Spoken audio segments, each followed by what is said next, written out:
Deputado Bolsonaro, antes de mais nada, agradecer a sua presença aqui. Desarmado? Eu estou entre amigos. Tá certo. Mas é da bancada da bala. Somos rotulados disso e eu defendo que o cidadão tem o direito à legítima defesa e entendo que a arma serve mais para defender a vida dele próprio, bem como a defender a democracia e a liberdade de uma nação. Mas o Brasil está preparado? Olha, os bandidos estão armados. Por que você, o Prates, o Ela, não pode ter uma arma dentro de casa? Prates. Presidente, candidato Bolsonaro, problema número 1 do Brasil hoje. É ética, é moral, é vergonha na cara, é o político realmente exercer seu mandato em proveito do Brasil, para que todos nós possamos sonhar com dias melhores. Mas isso não é uma lição que exige tempo para que aprendamos? O de bom que pode acontecer do que foi posto de ontem para hoje, né, podemos sonhar com dias melhores, no meu entender, porque essa podridão toda está vindo à tona. O BNDES é só a pontinha do iceberg. 9 bilhões emprestados para a JBS sem qualquer garantia e logo depois quase meio bilhão doado para fundos partidários, é sinal que tem muita coisa por vir. Deputado, é nesse contexto que entra a candidatura de Jair Bolsonaro? Nesse momento desacreditado do país, surge o outsider que pode... Estão dizendo que eu sou candidato há 2 anos, então não é de agora. Isso apenas corrobora para pessoas olhar para mim. Afinal de contas, né, eu digo que honestidade não é virtude, é obrigação. Eu tenho fatos na Câmara, relatado pela mídia. Eu fui citado por Joaquim Barbosa, como o único deputado da base aliada que não foi comprado pelo PT. A própria Friboi agora, que via meu partido, botou 200 mil na minha conta, nós devolvemos. Isso aí é coisa que eu sabia que não era tão bonito assim, para até receber uma doação de 200 mil reais. Então, deputado, isso aí, logicamente, faz eu crescer perante a opinião pública. O Sérgio Cardoso está perguntando através do nosso Facebook, o senhor que sabe tudo, principalmente sobre segurança, falando sobre o seu estado, o Rio de Janeiro, que é um problema crônico e cada vez piora sobre segurança. Olha só, isso não acontece de uma hora para outra. Politicamente correto, política de direitos humanos, política de desencarceramento, audiência de custódia, leva o bandido a se sentir dono da situação. Você tem, no meu entender, que dá o direito ao cidadão de bem, em especial à mulher, que é mais frágil, a se defender. Se hoje em dia, se alguém quiser assaltar com todo respeito a tua casa, com todo respeito, ele sabe que dificilmente você vai ter uma arma dentro de casa. Então ele vai para cima de você. E pela política de desencarceramento, ele sabe, se for preso, ele vai para a audiência de custódia e dificilmente ele vai responder preso por aquele ato, mesmo preso em flagrante delito. O brasileiro... Nós temos a pergunta de mais um internauta, o Fabrício Castro. Qual seria a sua medida para, pelo menos, tentar diminuir a corrupção no Brasil? Você diminuir um pouco o tamanho do Estado. E outra coisa, né? Ninguém chega para um político, se ele é honesto, com propostas indecentes. Começa por aí, você tem que dar exemplo. Se você dá exemplo, você tem como prosseguir naquela trajetória. Quando fala em ministérios, né? Geralmente, você sabe disso, o toma lá da cá é o voto, é a grana, é o cargo, é o ministério atrás do voto. Se você diminui o número de ministérios e se você também diminui o peso do Estado, e tem estatais que não é nem para ser privatizada, é para ser extinta. Lógico, você faz o estudo via BNDES e parte para a extinção. Diminui isso aí. E você, de imediato, quem for assumir, né, que bote um plano econômico que possa ser execuível. Abrir comércio com o mundo todo. Você não tem turismo no Brasil, que movimenta 10% do PIB, porque tem violência. Eu duvido que você queira passar uma semana com a tua família em Copacabana, no Rio de Janeiro, que é o meu estado. Duvido. Lá acontece tudo que é de ruim, acontece lá. Agora, deputado, o senhor aparece polarizando em todas as pesquisas de opinião com Lula da Silva na disputa presidencial. Isso se deve à sua atuação parlamentar como deputado federal ou pode ser atribuído à sua formação militar? A formação militar tem ajudado e muito o fato de eu ser capitão do Exército. O pessoal diz, nós temos que ter aqui disciplina, senão você não pode buscar ordem e progresso. Então isso ajuda e muito. Agora eu estou no Congresso desde 91, no 7º mandato. E a minha postura foi sempre a mesma. Cheguei lá, Prates, com um montão de exilados lá dentro, né? Exilados entre aspas, bandidos que treinavam em Cuba, treinavam na China, partiram para a luta armada, fizeram barbaridade aqui no Brasil, e eu sempre fui confrontado com aquelas pessoas, até o meu voto, né, do Brilhante Ustra. O pessoal tem que conhecer quem é Brilhante Ustra.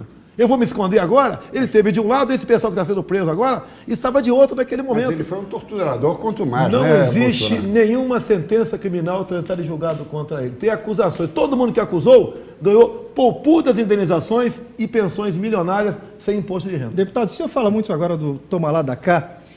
O senhor, se chegar à presidência da República, vai vir através do voto popular.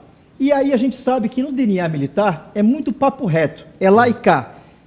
O senhor, como presidente da República, como é que vai se relacionar com os deputados, com a Câmara e com o Senado? Afinal de contas, os três poderes precisam caminhar juntos. É uma pergunta realmente bastante difícil a tua, né? E boa. Se é para fazer a mesma coisa, eu estou fora.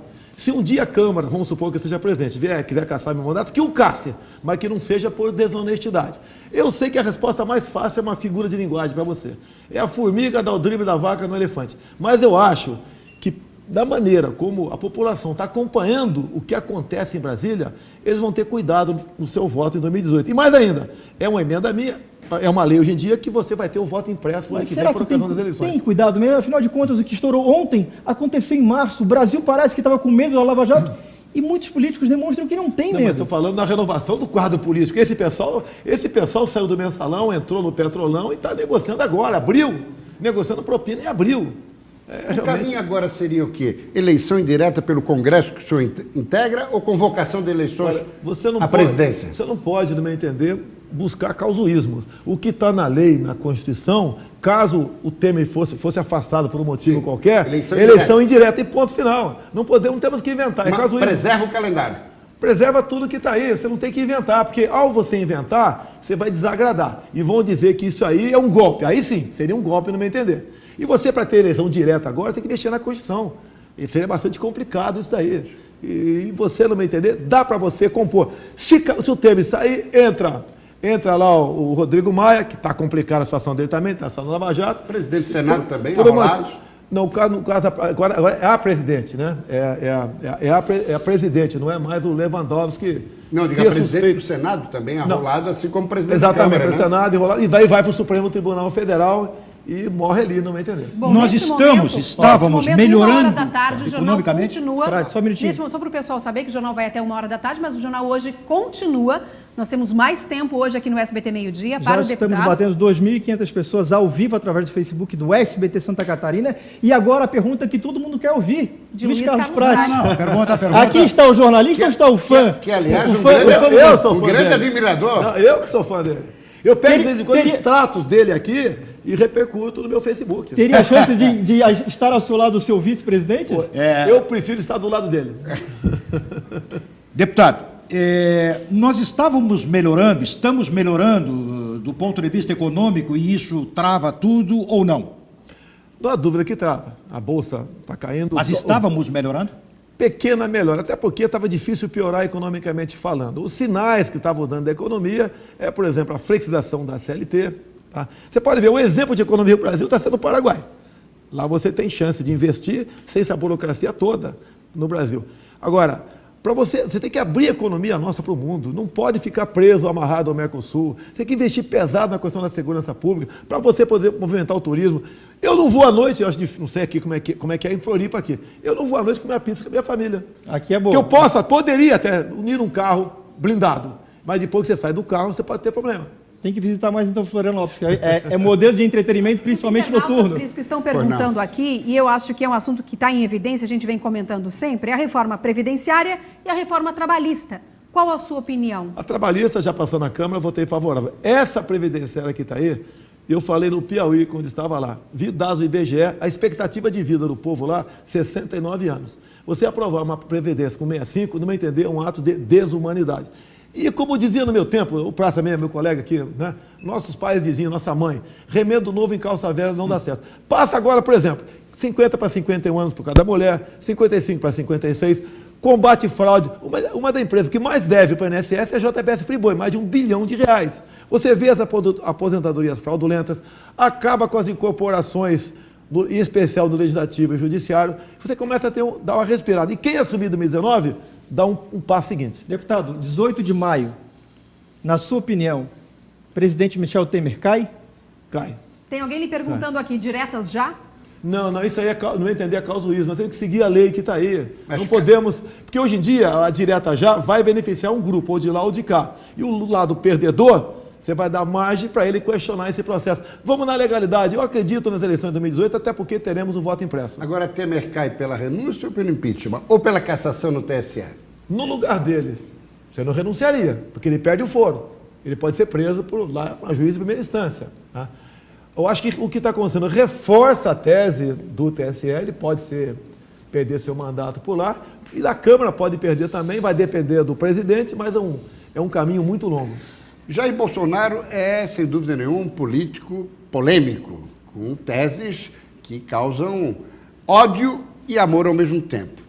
Por que essa posição tão crítica em relação às minorias? Eu não tenho posição crítica à minoria. As leis são feitas... Homossexuais... Não, mas o meu problema com o tocante a LGBT, gays, é o material escolar. Eu não posso admitir uma criancinha de 6 anos de idade ter acesso a filmetes patrocinados pelo MEC. Você pode ver. Eu tenho um vídeo do secretário de alfabetização do MEC, André Lázaro, em 2010, quando descobriu o kit gay, dizendo o seguinte: passamos 3 meses discutindo até onde a língua de uma menina entraria na boca de outra menina para fazermos um filme beijo lésbico para combater a homofobia. Não é esse o caminho. Agora, como eu não tinha um argumento para me botar no chão, partiram para o lado que eu odeio gays. Mas nem as mulheres são poupadas, Maria do Rosário que o diga. Mas a Maria do Rosário, ela me agrediu. Eu estava discutindo a questão da redução da maioridade penal. Num caso de estupro e morte, que ele participou, né? E ela perdeu noção do debate, me chamou de estuprador. Daí eu fui deselegante, mas foi um ato reflexo. Um ato, né, simultâneo, uma agressão. E por causa disso, agora eu sou réu no Supremo Tribunal Federal. Deputado... Não é ela, não, é a posição dela. Se fosse um homem, seria a mesma coisa, diferente. Grandes, entre aspas, grandes nomes até agora acusados na Operação Lava Jato, com esta questão que envolve agora o presidente Temer, muitos estão a dizer que estes que estavam sendo acusados passam a ser beneficiados. Eu já penso que, pelo contrário, se o Temer não será poupado, eles o serão? Estes outros grandes que até então... Não, acho que ninguém será poupado. Estavam tentando... Prato está querendo se referir ao Lula, mais diretamente. Eu acho que o o caso Aécio Neves agora, né, facilita, né, a prisão do Lula. No meu entender, não foi preso até agora, porque ele tem uma liderança muito grande ainda, especial junto aos mais pobres, que não alcançam o tamanho do crime que ele cometeu para com a pátria. Ele poderia ter uma convulsão social. Mas a justiça tem que estar acima disso. Tem que estar acima. Temos que ter as Forças Armadas para garantir a lei e a ordem no nosso país também. Nós temos que as instituições têm que estar muito bem afinadas para essa questão. Deputado, o senhor tem uma... Só aproveitando Forças Armadas, militar pode chegar à presidência da República, mas pelo voto direto, correto? Sim, pelo voto. Se Deus quiser, teremos um eleito em 2018 com voto direto.